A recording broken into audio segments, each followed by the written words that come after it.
Hey everyone, welcome to my channel. This is the first video of this series.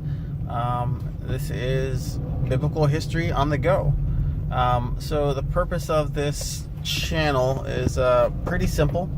I'm going to talk about biblical history, but more than just biblical history, because you can get that anywhere, like reading the Bible, for instance. I'm going to talk about the evidences, archaeological evidences for biblical history. So a little bit about myself and why you should consider the things that I say. So I studied anthropology, which is the study of human cultures, past, present, future. So anthropology is an extremely secular subject. And if you didn't know that going into college and you're considering anthropology and you're a Christian, just realize it's going to be very difficult for you, and that you will be ridiculed by your peers and your teachers simply for having a faith. But I mean, that's just the nature of most people who don't believe in God, especially in academia. They choose to assume that everyone who is there also does not believe in God, which is a very ignorant way of looking at things, but that's just how it is. And it's a known fact, statistic, that many students who enter into college as Christians often don't leave college as Christians because they encounter people who have so much information and have so much knowledge. To the contrary, they don't know how to defend their faith, and moreover, they don't have the evidences necessary to defend their faith or to combat the ideas that any other proposed evidence is legitimate. Basically, it's a fight against truth. What is true, what is not. So I'm just going to lay down some basic facts that I believe in. I believe that Jesus existed. In fact, no archaeologist, no self-respecting archaeologist will tell you that Jesus didn't exist.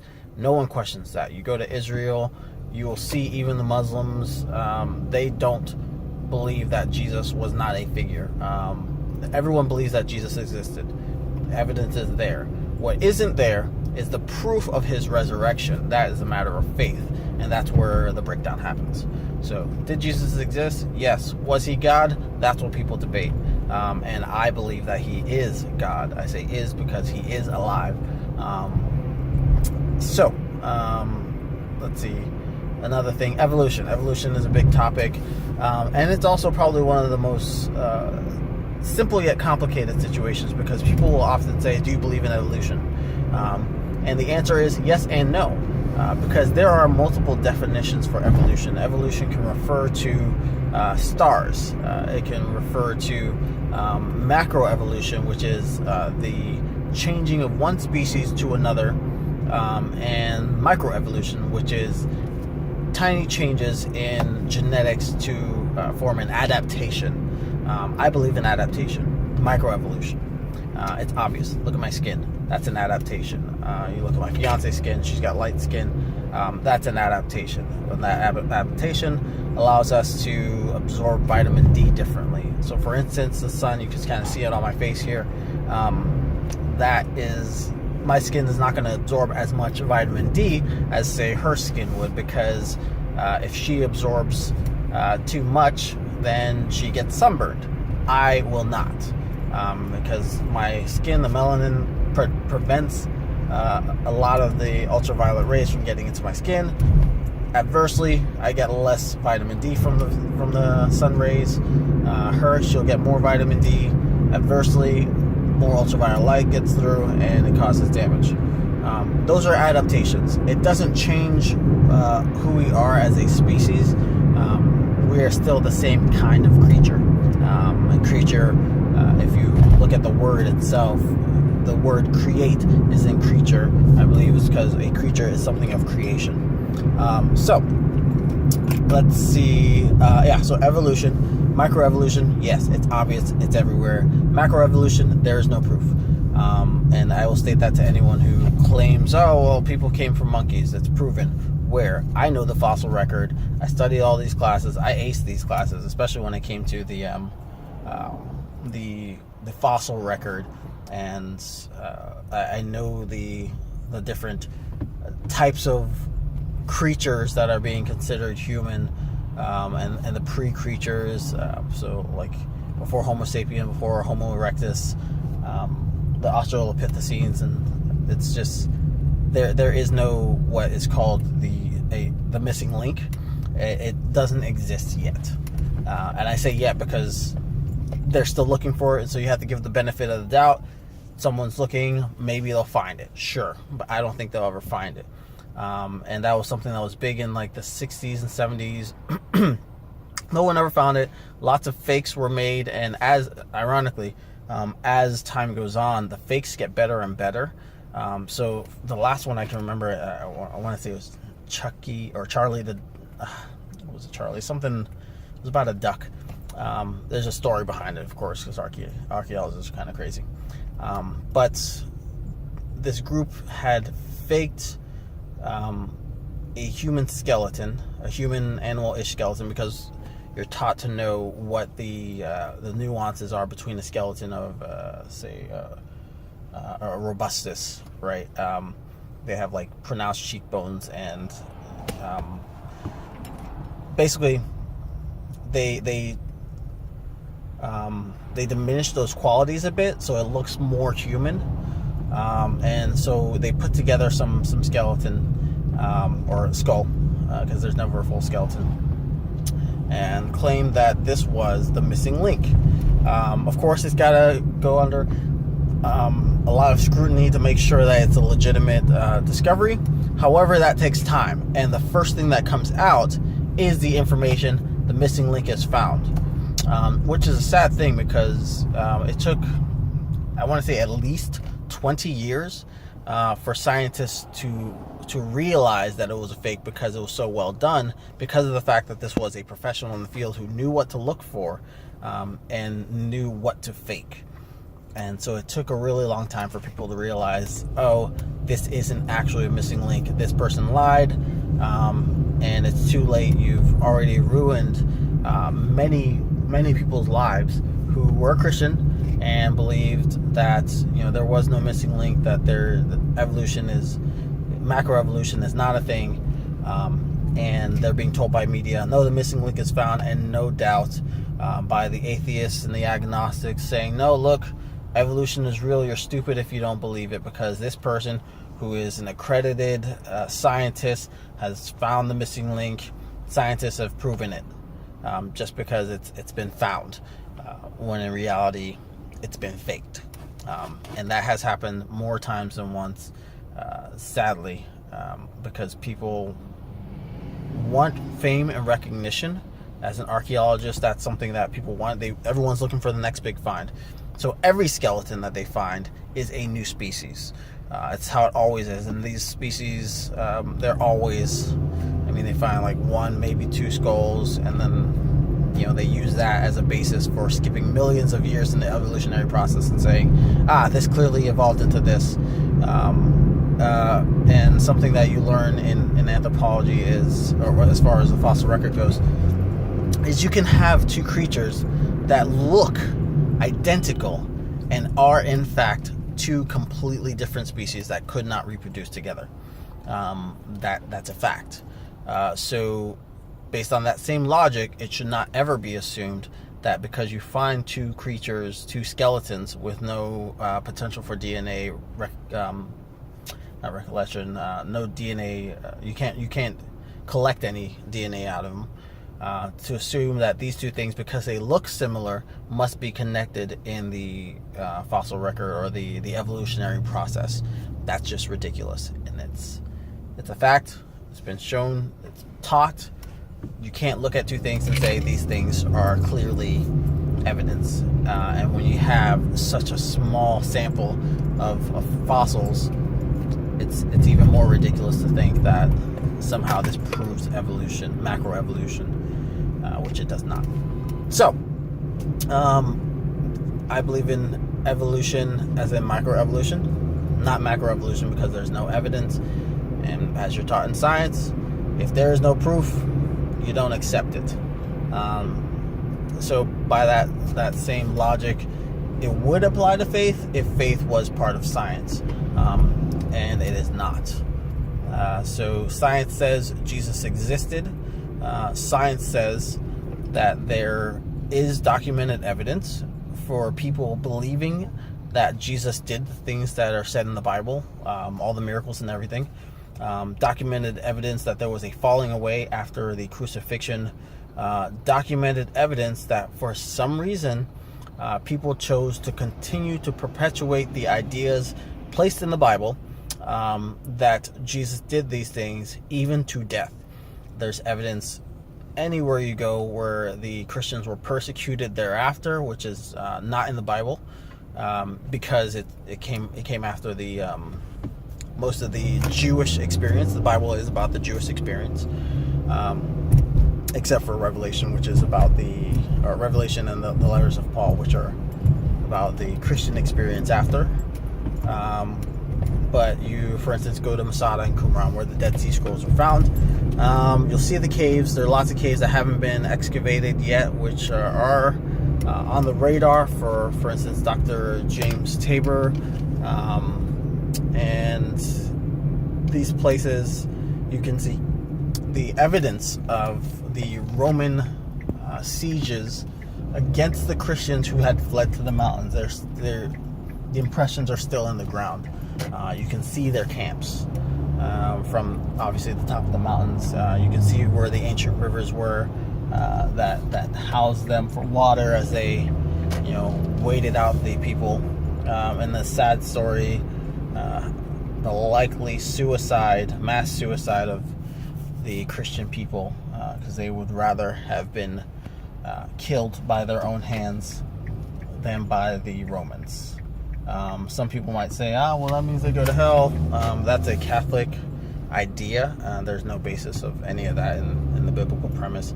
However, that isn't to say that suicide is a good thing or should ever be pursued. It's just, this is what happened to the people of Israel, the Christians of Israel, in that time after Jesus. So, let's get right into the Bible. So the Bible is actually pretty easy. Actually, before we get into the Bible, let's talk about what it is. It's a collection of 66 books, canon, and I say books, but they're 66 different contexts wherein the glory of God is revealed in some way, and an experience between God and his people. There are 66 books. There are books that are missing. The Bible is not complete. It is the inspired word of God, but it is not complete because things are missing. For instance, Book of the Beginnings is one of the books mentioned. There's Book of War mentioned for Moses. Actually, 5 of the books are mentioned in the Tanakh, the first 5 books of the Bible.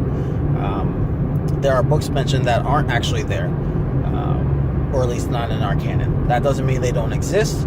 They haven't been discovered to be validated. A lot of what we have, in fact, all of what we have in the Bible has been passed on through scrolls, and those things were later validated in, I think, 1946, a year before Israel became a nation again, where the Dead Sea Scrolls were found by a kid who was out in the desert and happened to stumble upon this cave, finding these pots with scrolls in them. Those scrolls were analyzed, and they found that they were, in fact, some originals. For instance, the prophet Isaiah, which dated back to 600 BC. I think that's one of the oldest books documented in the Bible. And Isaiah was really early in history, in biblical history. He was the first exile of the kingdom, I believe. Second exile, everyone was just gone, and it's just woe at that point. But anyways, so the Bible has been validated, and there are things, for instance, in the Catholic Bible, you'll see the book of the Maccabees. In the Christian Bible, you will not find that, but you will find references to the book of the Maccabees. In history, there were multiple times where ecumenical councils, as they're called, came together to decide what books should and should not go into the canon of the Bible. This was essentially an attempt by the seven churches, which is referenced in Revelation, by the seven churches, namely the leaders, if you will, of the churches in different nations, to try and consolidate information and to keep information consistent across everyone. And they decided what books would continue and what books they did not want to be part of the Bible, because they thought these things were not holy enough in some instances, in the Catholic instance, for instance. And one reason or the other. This thing was started by Constantine, which I'm sure many have heard of. He was this emperor was he an emperor? He was a conqueror who had some kind of religious experience and turned Christian. And as a result, he made the nations turn Christian. And then he kind of led the way, he paved the way for the creation of the Bible. So kudos on him for doing that. And then over time, of course, we have the breakdown and the abuse by the Catholic Church of the system and the vernacular, people not being able to read the Bible, and thus getting all sorts of information directly from the Catholic priests who manipulated that information to their advantage. The Crusades. People love to talk about the Crusades as a point of contention for the Bible. However, it is not. The Crusades were a response to the genocide by Muhammad of the Islam faith, who was killing off Christians and Jews. So this was going on, and the people had no means, essentially, by which to combat the genocide. And so the kings and the popes, the kings and the Catholic Church, exploited the faith, the blind faith of the Christian people, being many in number, to rally them against the Muslims. And so the Crusades were born. And the Crusades, under the guise of God and King, did much evil. That isn't to say that God is evil, because God did not condone in the Bible or out of the Bible or in any way tell the people to do this. This is people using information out of its context to manipulate that, and that is, it's just evil. No one should do that, but they did. And though it seemed like a good cause to the people, it was very quickly taken out of hand. So the next thing that happens is the Martin Luther, right? So the Reformation, where eventually people who could read the Bible, like Martin Luther, Christians, read and understood what was happening as far as the manipulation of the Word of God to the advantage of the Catholic Church.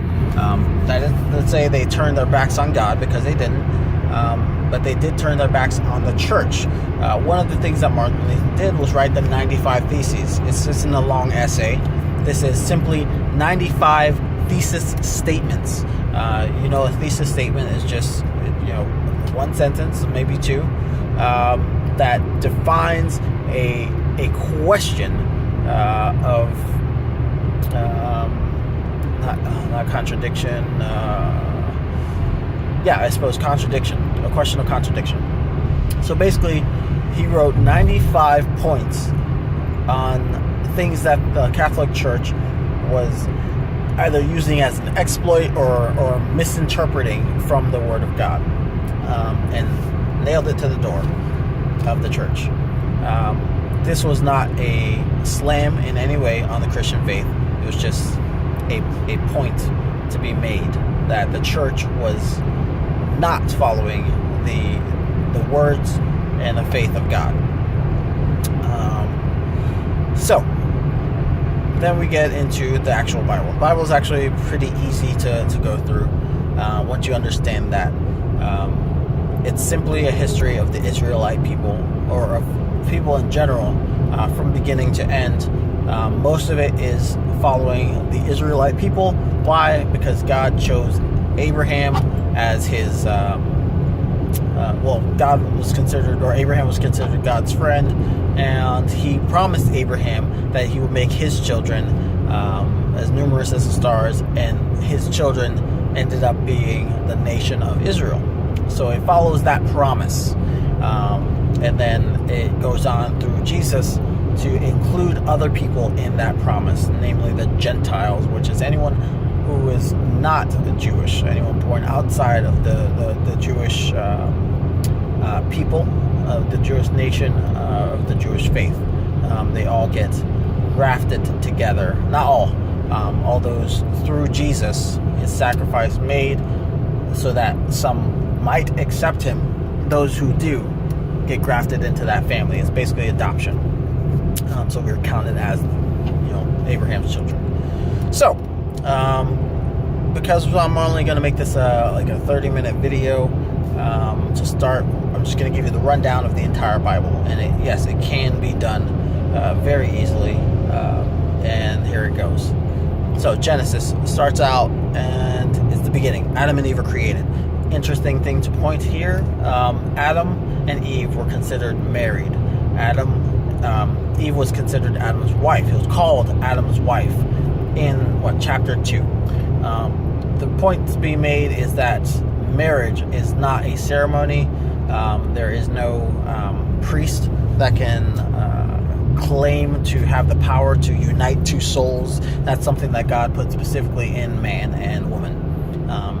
And through the union, the only way to get married through the union, because there was no ceremony, remember, and God wasn't there like, oh, okay, and now pronounce you man and wife. The union is sex, and Paul touches on that in saying about the people in the Corinthians who were basically sleeping with prostitutes, because that's what was part of the culture, like the red light district, right, in multiple countries. Where it's just part of the culture, and so people do it and they think, oh, this is fine. Paul was saying, don't you realize someone who has sex with a prostitute is uniting themselves with that prostitute, because as it says in Genesis, the two will become one flesh. So he's telling them this is not okay. Sodom and Gomorrah, same thing. Their sin wasn't sodomy, because sodomy is something that was defined by the Catholic Church to try and control people's sexual lives. So, there is no such thing technically as sodomy, and there's certainly no sin attached. Their sin, as is explicitly stated multiple times by God himself, was that they were marrying and giving in marriage, and they were full of bread. What does that mean? Marrying is not a sin. Giving in marriage, they're having sex, right? So they're married through the union, but then giving themselves in marriage to other people. They're married and they're cheating on one another, or they're just having sex with other people, and just the mingling of the souls, and that's not how God created things to be. It was meant for one to unite to another, and they took it to a level of depravity that was unacceptable to God. Moreover, they were full of bread, namely they had everything they needed, and they did not want or care for God, who gave them these things. And so he removed them. You might say, oh, that's horrible. God took out an entire nation. God, who is the author of life, killed people. Sure. He also says in the Bible that every single person who ever lived will be alive again one day at judgment. So death is not a permanent thing. God promises that he will judge every soul. So we're not bodies with a consciousness that disappears after death. We are spirits with a body that disappears after death. And that spirit is our consciousness. That spirit is our life. And that life is never lost. if you want to consider like a law of thermodynamics. Genesis, we have Adam and Eve in the garden, and they sin because Eve is confused. She's told by the serpent, didn't God say you couldn't eat from the tree in the center of the garden? She's like, yeah, I guess. No, not exactly. And as it turns out, the tree in the center of the garden is the tree of life. There was another tree that was in the garden, not at the center of the garden, which was the tree of knowledge of good and evil. The serpent convinced Eve that the tree that she was at was the tree of life, and that it would make her wise.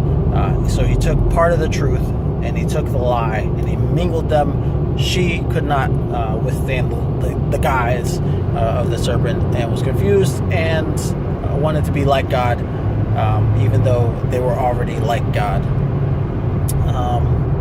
because humans are created in His likeness, mind, body, spirit, Father, Son, Holy Spirit. And so they were kicked out of the garden. They have children, including sons and daughters. It says that. It glosses over it. That's how people were populated. There was a lot of incest until at some point with Noah, God said, no longer take your cousins as husbands and wives, but go out and pick other people. He literally says that. After that point, people kind of become depraved, and Noah is found righteous for his time. He was considered righteous, at least compared to everyone else. So God chose Noah to build an ark. It took him apparently 100 and something years to build it.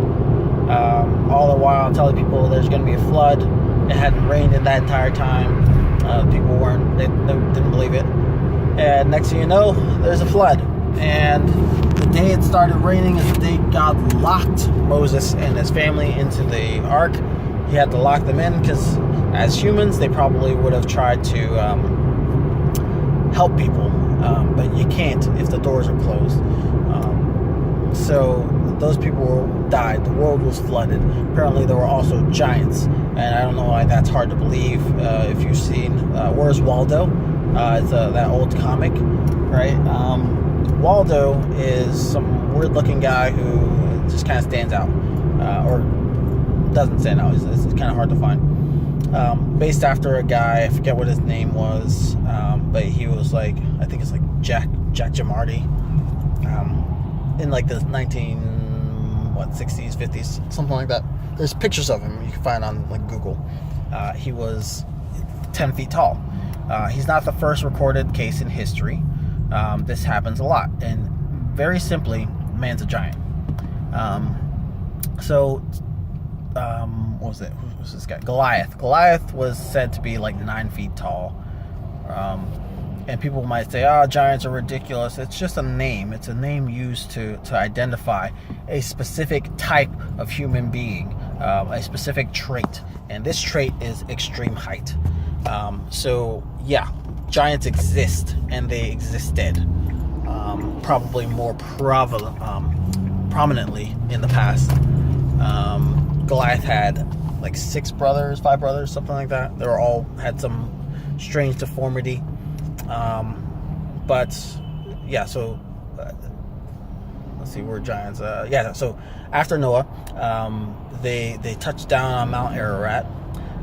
Funny fact, there is archaeological evidence there's archaeological proof that there is something on Mount Ararat, the summit. There is ice up there. They have found chickpeas, which is used to make hummus. Excavations have not yet commenced, but the Biblical Archaeological Foundation is raising money to get an excavation eventually in that nation, to go and excavate and see if perhaps Noah's Ark is found up there. Wood was found as well, which is super important because wood is only preserved in water or in ice. So and it can be dated. Also like charcoal can be dated. So we take a look at that. So Noah comes down. They start populating, and eventually from Noah you get Abraham. Abraham has his nephew Lot, which is the Sodom and Gomorrah story. They eventually split off because they're looking for a land, because God told them to travel, and they went off, and Lot's wife didn't want to hang around, so Lot, following his wife, left. Eventually they found themselves in this place in between a war of 5 kings. Abraham came and rescued Lot, and Lot left again, and they went to Sodom and Gomorrah, where eventually God shows up. And this is interesting because God shows up to Abraham, and this is one of the pre-incarnate versions of Jesus, as people commonly believe, because there's a pattern to when God shows up. People either fall to their face and kind of shudder in fear, or they think it's an angel that has shown up to them and to speak with them. So in this case, Abraham does not fall to his face, but he recognizes this being with 2 other angels as God, and no one has seen the Father except for Moses, but he only saw like the backside of the Father. So this has to be Jesus, because the Holy Spirit does not have a physical form. So then we see they go off to Sodom and Gomorrah. We all know the story, Christian or not. Sodom and Gomorrah is destroyed, and Lot gets away. Lot being trapped in the mountains essentially with his daughters. His daughters hatched this plan to preserve his line by getting their father drunk and then sleeping with him, so that they would become pregnant and have children, and continue the line that way. We might look at that and say that's horrible. Yes, I completely agree with you. Again, God didn't tell them to do this. He saved them. This is what they chose to do. And you see, actually later on with the Israelites, there's this guy, I think his name's Balak or something like that, Balaam, something like that, but he was a descendant of Lot, of that situation right there. The daughters did actually preserve the line, and God was with their descendants, with them and their descendants, and this guy was actually like a priest, a prophet, for the enemies of Israel, before Israel became a thing. So Sodom and Gomorrah, Lot, it pushes forward the history, and then you get Abraham has a son.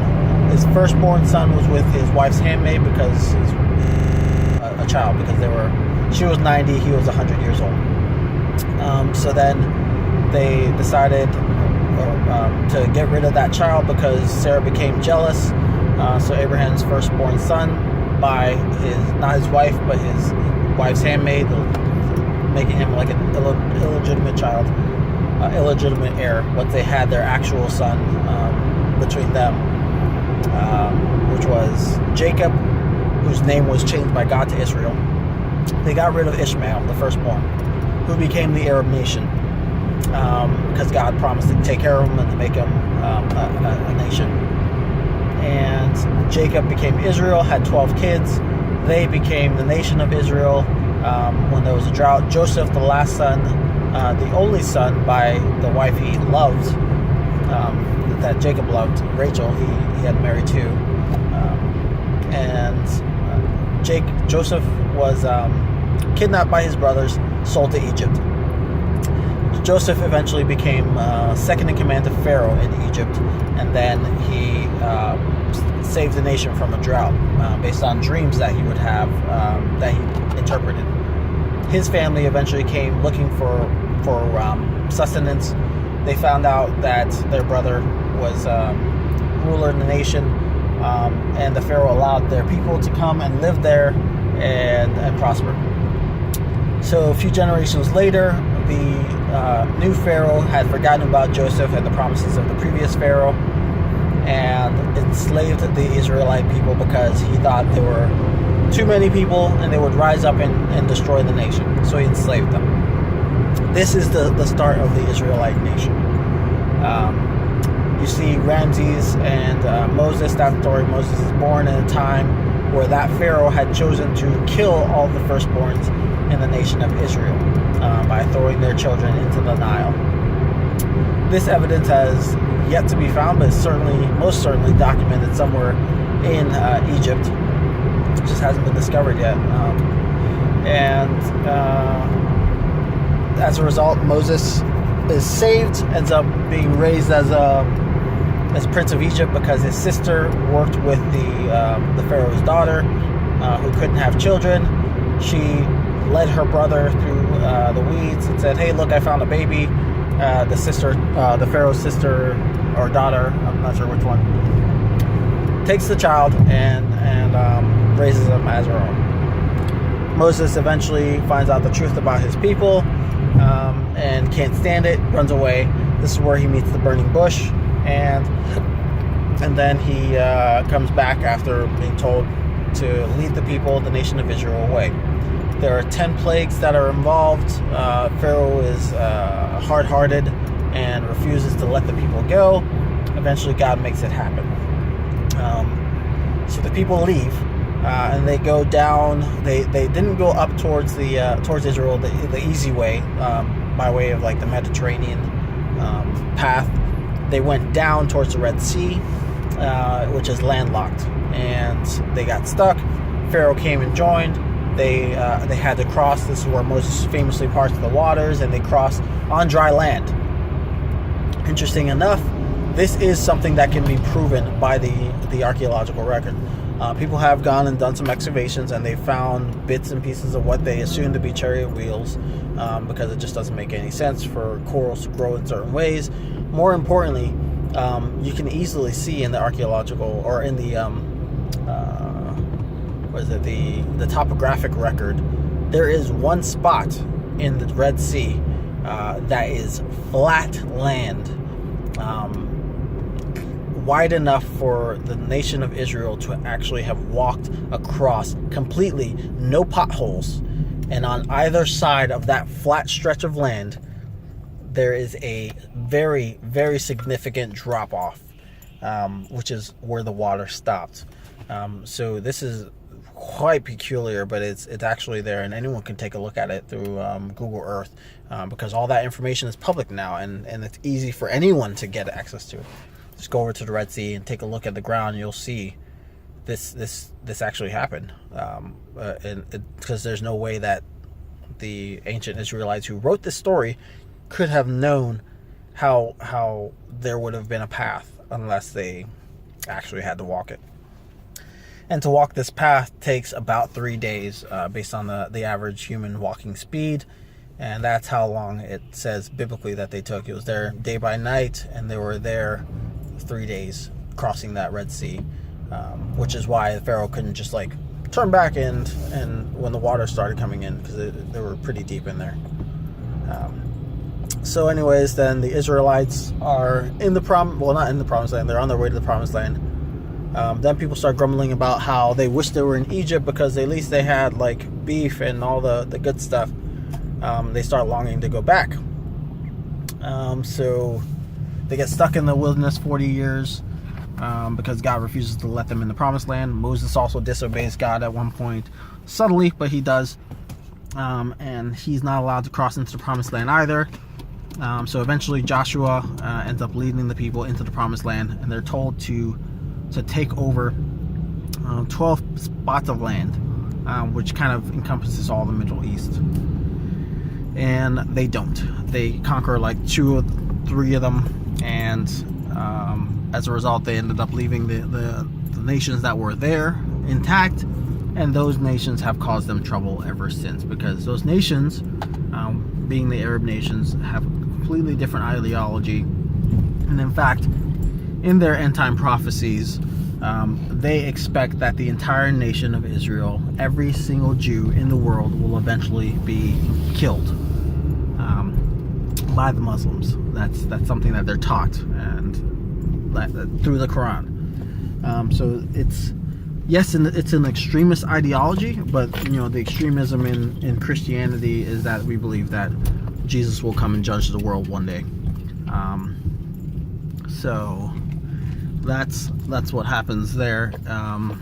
They left the people in the land, and the next few resulting things are they eventually want to have a king like the rest of the nations, and both God and the prophet says this is a great offense against God.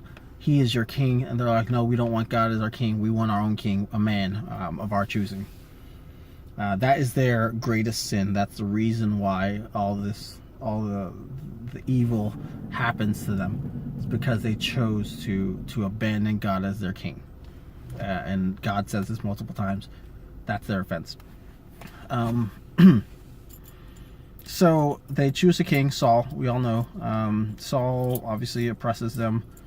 Eventually he goes to David, a man after God's heart. He was not perfect. He murdered one of his bodyguards to have his bodyguard's wife. He messed up a lot, but he was not perfect. But he did want with all his heart to follow God as best as he could, with the imperfections that he had. And that's kind of the story of every Christian, right? We're not perfect, but we do want to follow God, and so amidst our failures, we do our best.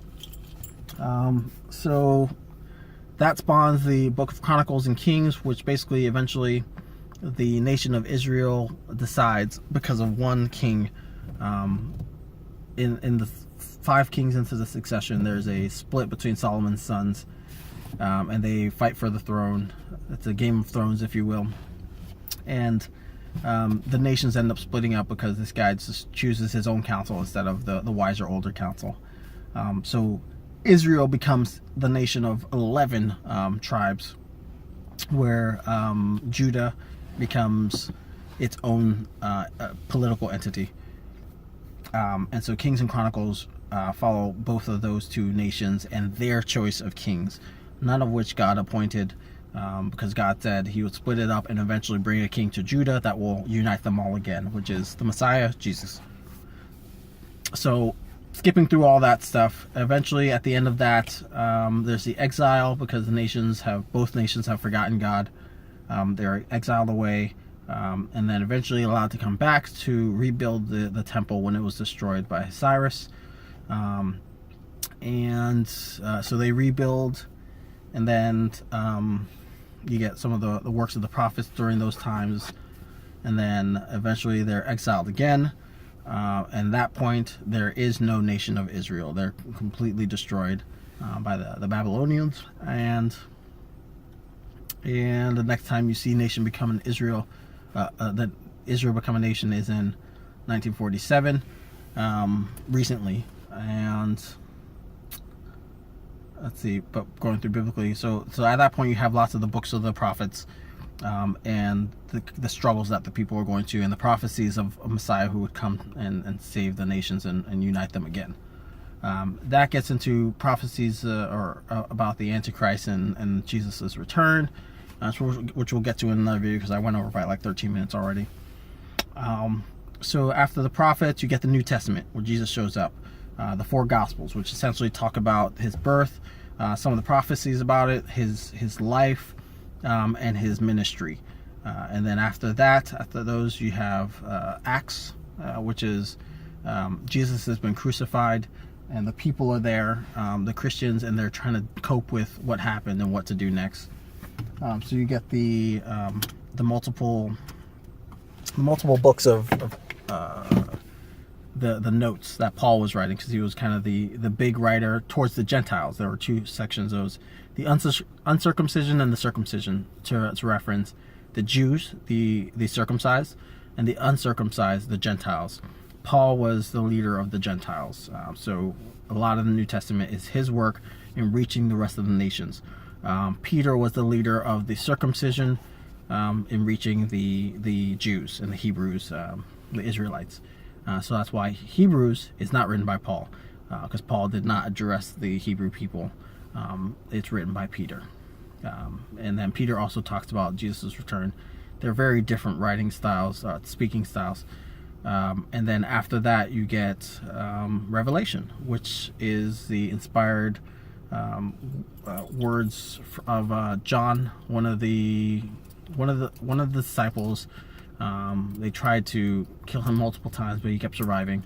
He was in exile, and he was given this vision by Jesus about the end times, which is the entire book of Revelation. So it's entirely a prophetic experience that will make no sense to you at all unless you know the story of the Bible and what the symbols represent. And it's very clearly laid out biblically, but it takes some time to explain. And so that's something we'll do in another video. So yeah, that's the end of the Bible. And that's basically it. If you know what I said there, if you know like the gist of it, what happened from the beginning to the end, why we are where we are now, why the Israelite nation is where they are now, you essentially understand the Bible, and the rest is just details. And the most important thing is the Holy Spirit and prophecies at this point, because that's all that's relevant to us anymore. So thanks again for joining and for listening in on this new page.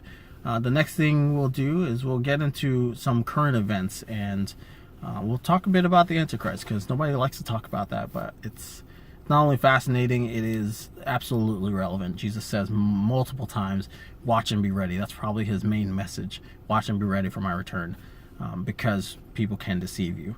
And you would be deceived if it were possible for the elect to be deceived. And the elect are those who know, who have studied, and who know the signs. And so everyone else is vulnerable. So that's why I'm doing this. I want to make sure people understand and the signs and everything, so that when they see it happen, they know, yes, I heard about that. I'll steer clear of that. This guy is not the Messiah. So yeah, we'll talk about that in the next video. So thanks again for joining. Have a good day.